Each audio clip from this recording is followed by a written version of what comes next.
Poco a poco, la esperanza de la gente es de que se retorne a una suerte de normalidad. Desde mi punto de vista, hay algo de optimismo en ello porque lo cierto es que los especialistas imaginan que va a demorar un poco para que todo vuelva a lo normal. De cualquier manera, una de las angustias mayores que vive la gente es el retorno al trabajo.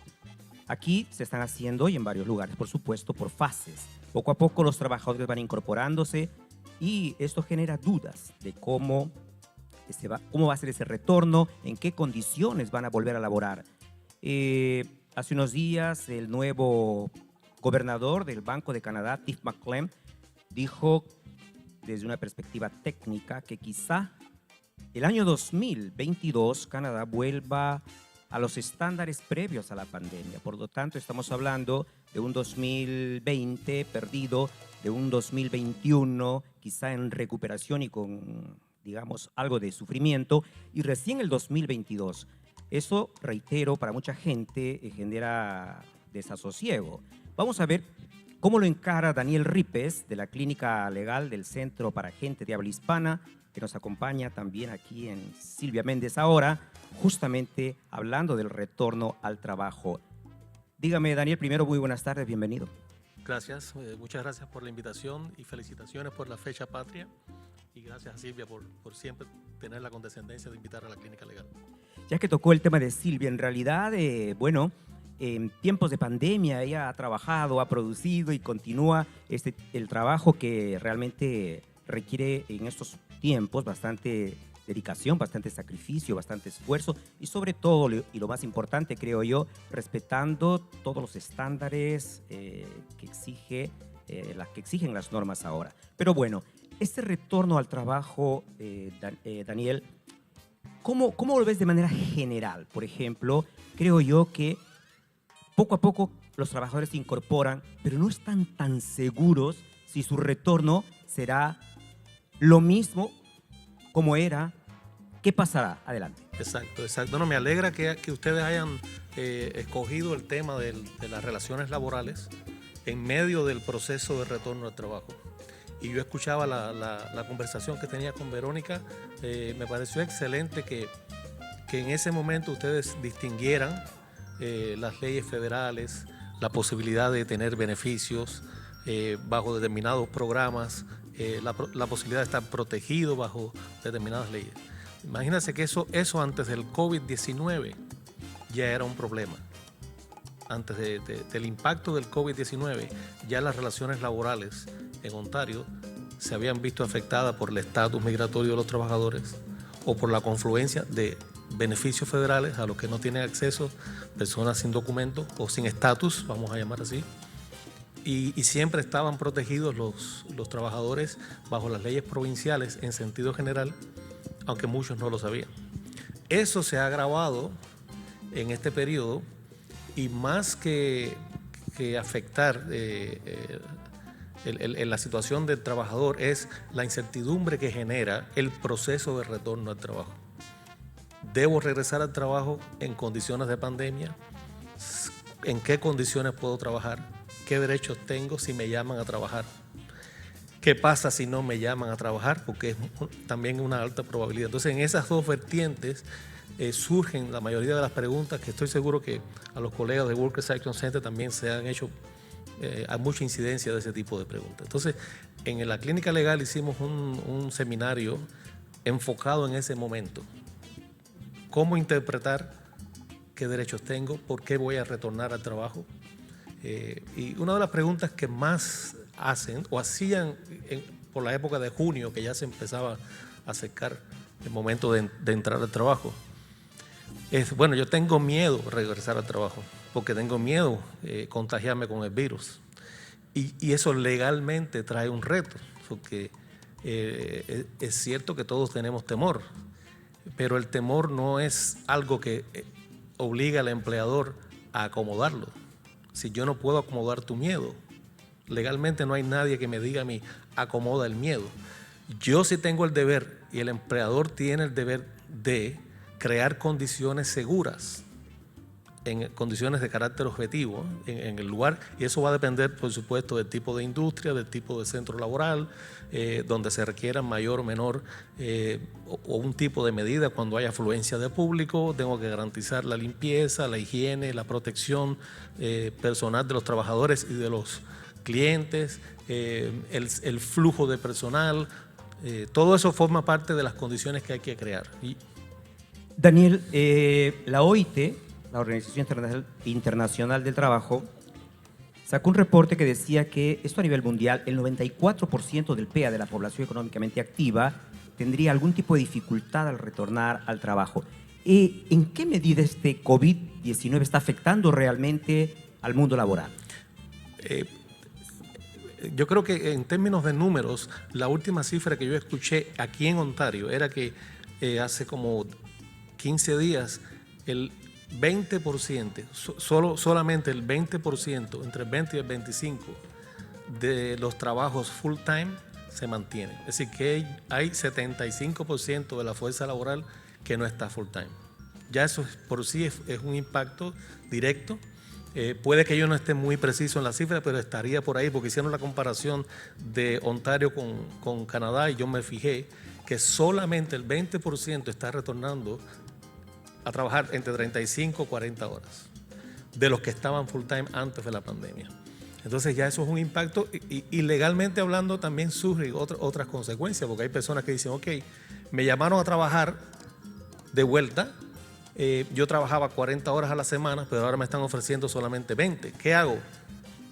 La respuesta hay que dividirlas antes del COVID, durante el COVID y 6 semanas después que se acabe el periodo de emergencia. La respuesta legal, es decir, el consejo legal. ¿Por qué? Porque antes del COVID existe la protección de que si un empleador unilateralmente me dice, a partir de ahora vas a trabajar solamente 20 horas, aunque llevas 3 años trabajando 40.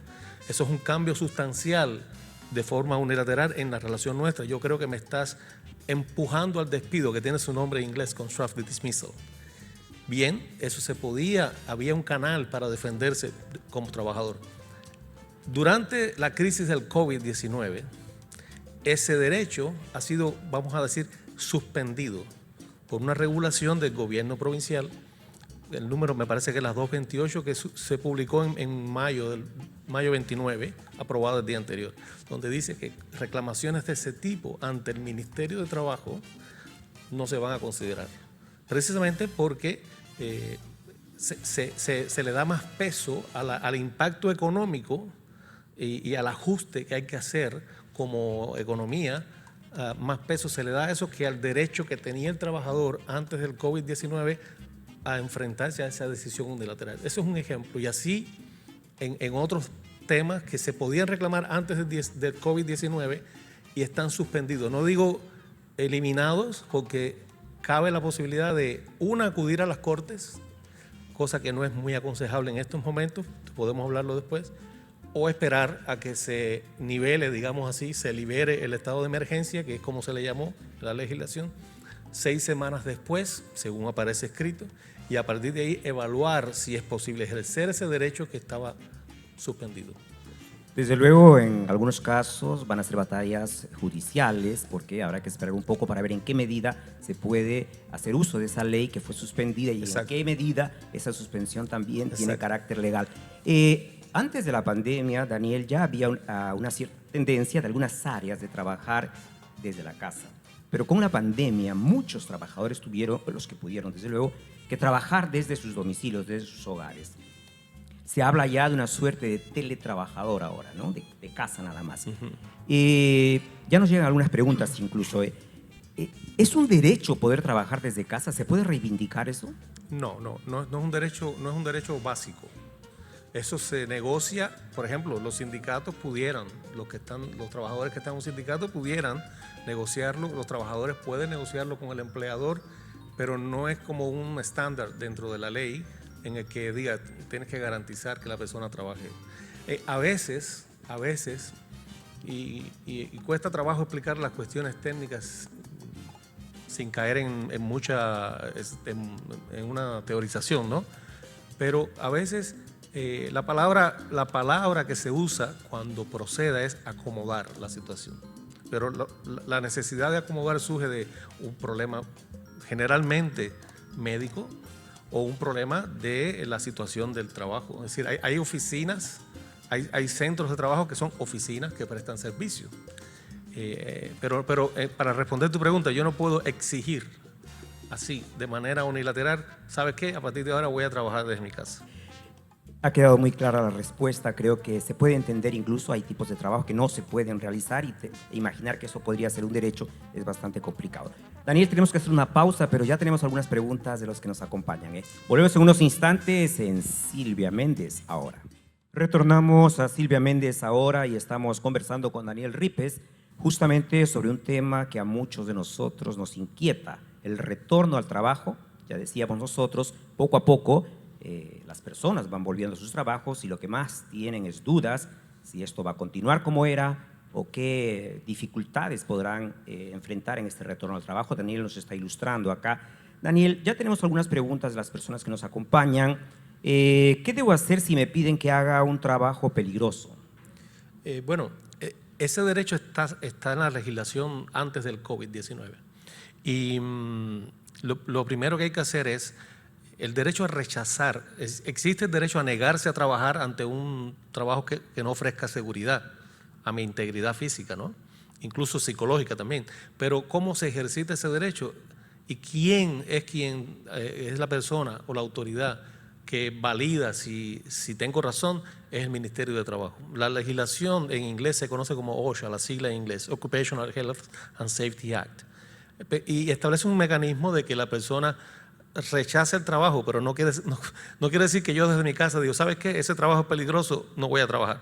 No, si usted va a un lugar, vamos a poner el caso de la construcción, que es más fácil, y usted se da cuenta de que hay peligro, que hay altura, que no están las condiciones reales de protección, o simplemente el entrenamiento no es el que se indica porque hay un entrenamiento específico para trabajar a las alturas, o no hay cascos de protección, etcétera. Usted tiene derecho a decir, ¿sabe qué? No. Usted tiene la posibilidad de apartarse y quedarse en un lugar cercano para que no se interprete que usted está renunciando y llamar al Ministerio de Trabajo e informar la situación, que se puede hacer incluso de forma anónima. Y recuerdo, creo que uno de los seminarios que dieron las colegas de Workers Action Center tenían el número por ahí donde el Ministerio de Trabajo de llamar para rechazar cuando no se siente seguro. Y esa información está bastante disponible. Eso es lo que se puede hacer. Pero no quiere decir que automáticamente usted va a recibir la aprobación. De hecho, la información que tenemos es que durante el COVID, muchas personas que han llamado, en la mayoría de los casos, si no en todos, creo 1 o 2 casos solamente, han dictado a favor del empleado. Generalmente han ido al lugar. Claro, ese tipo de reclamación o de negarse a trabajar ha sido la mayoría por las condiciones del COVID, ¿no? Si hay condiciones, pero en principio, un lugar que es peligroso para trabajar, que los cables no estén correctamente protegidos, la persona no tiene por qué hacerlo. Daniel, las personas que están o que estaban trabajando registradas legalmente tienen un contrato. La pregunta es esta: usando como pretexto la pandemia del COVID-19, ¿es posible que en algunos trabajos te quieran o intenten cambiar algunas cláusulas laborales? Sí, incluso antes del COVID también ocurría. Debo aclararte que el contrato laboral no tiene por qué ser escrito. Si se reconoce una relación laboral de manera verbal o implícita. Si yo puedo demostrar que yo he recibido un pago de José de manera sistemática por la realización de determinado trabajo, y eso se puede demostrar por cualquier vía posible, textos, pay stubs, notas, en fin, es una relación laboral. Y durante el tiempo vamos dejando determinadas huellas, vamos a decir así, de cuáles son los términos de trabajo.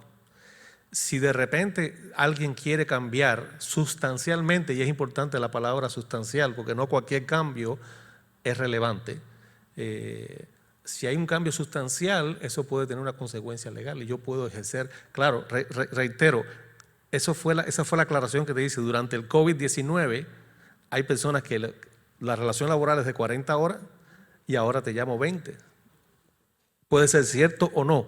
Legalmente yo no puedo ahora, en medio de la pandemia y hasta 6 semanas después, ir al Ministerio de Trabajo y reclamar un constructive dismissal, que sería el tipo de derecho que podría reclamar. Lo que sugerimos para proteger al trabajador y es una actuación más práctica, es decir, ¿sabes qué? No me voy a negar a trabajar. Si el trabajo es, por supuesto, razonable, no me voy a negar a trabajar, pero tampoco estoy condonando ese cambio que tú quieres hacer. Como entiendo que estamos en una situación especial, me incorporo al trabajo y hago una nota, pero en cuanto se restituyan las situaciones, espero que tú restituyas nuestros términos laborales. Esa sería hoy la manera quizás más práctica de no renunciar, no perder determinados derechos y tampoco condonar la decisión unilateral del empleador para momentos posteriores. Es un poco difícil pronosticar qué va a pasar. En todo caso, por tus palabras, parece que es importante mantener el diálogo. Sí, en estos momentos y sobre todo los récords. Dejar claro por qué me estás llamando, en qué condiciones y qué condiciones yo tenía de trabajo anteriormente. Daniel, ¿usted cree que el mantenimiento de oficios y profesiones se va a ver afectado por los cambios en el consumo, en los hábitos y en los comportamientos de empresas y personas? Esa pregunta es un poco más más difícil. Evidentemente va a haber un cambio en las relaciones económicas en sentido general. El endeudamiento en estos meses tiene que haber subido. No tenemos la cifra, pero tiene que haber subido. La relación laboral va a sufrir cambios. Hay personas que probablemente vayan a tener que pasar de condición de trabajadores a self-employed. Es posible. Y eso habría que irlo midiendo, ¿no? En la medida que vaya pasando el tiempo y la recuperación económica. La presencia del Estado es importante observar el impacto de estas medidas, porque no sé si observarás el beneficio que se dio a los trabajadores, que fue el primero, ha ido disminuyendo y va a ir disminuyendo para darle más protagonismo al beneficio del subsidio salarial para potenciar a los empleadores. Entonces, esa dinámica va a tener un impacto, creo yo, en las relaciones laborales también. Un trabajador víctima de abuso en el trabajo, ¿qué puede hacer? Puede reclamar al Ministerio de Trabajo. Lo que estas cosas tienen que estar documentadas, tienen que explicar detalladamente en qué consiste el abuso. El abuso tiene que ser más allá de que no me saludas, no me das los buenos días. Tiene que haber una acción o una omisión de aislamiento, tiene que haber un acto claro y probable, por supuesto, de que estoy siendo víctima de un abuso por algún motivo, sea por mi condición de inmigrante o mi raza, o pueden haber implicaciones también que están protegidas por el Código de Derechos Humanos, pero ya depende de cada caso. Daniel, ¿de qué manera las personas pueden conocer un poco más del trabajo que realizas en la clínica legal? En la clínica legal, bueno, nosotros siempre estamos anunciando algunos workshops. La clínica legal trabaja varias materias dentro del esquema de Legal Aid y a personas que son elegibles. Atendemos casos de employment, asesoría sobre todo sobre los derechos básicos de los trabajadores, algunas implicaciones con la legislación federal. Atendemos casos de asistencia social, sobre todo el proceso de apelación cuando le niegan los beneficios. Atendemos algunos casos de inmigración, eso hay que evaluarlo por la abogada y una trabajadora comunitaria que tenemos. Casos de conflictos entre arrendatarios y dueños, es decir, landlord and tenant, las disputas de landlord and tenant, representando a los inquilinos. Y que, por cierto, se anticipa que a partir de que se liberen todas las medidas y se desaparezca el estado de emergencia, esos conflictos van a aumentar en el tribunal de Landlord and Tenant Board. Queda claro que todas las dificultades que usted pueda tener, puede recurrir a la clínica legal del Centro para Gente de Habla Hispana, que podrán obtener asesoría, y esto creo que es muy importante saber. Los datos sobre sobre la clínica legal y sobre el Centro de Gente de Habla Hispana ya están, me parece, en las redes sociales, justamente con la página de Silvia. Me disculpa que no me sepa el número del intake de memoria, pero lo vamos a publicar, se lo vamos a poner a disposición. Tenemos una línea de intake que trabaja 4 días a la semana y ahí van a estar los horarios también. Y hay una dirección electrónica que se llama legalclinicspanishservices.org, y ahí también pueden escribirnos con las preguntas y ahí les responderemos. Desde luego, y también si tienen alguna duda o alguna dificultad para encontrar los datos, solo entrar a la página de Silvia Méndez, que ahí los va a encontrar. Daniel Ripes, muchísimas gracias por participar con nosotros esta tarde. Gracias, José.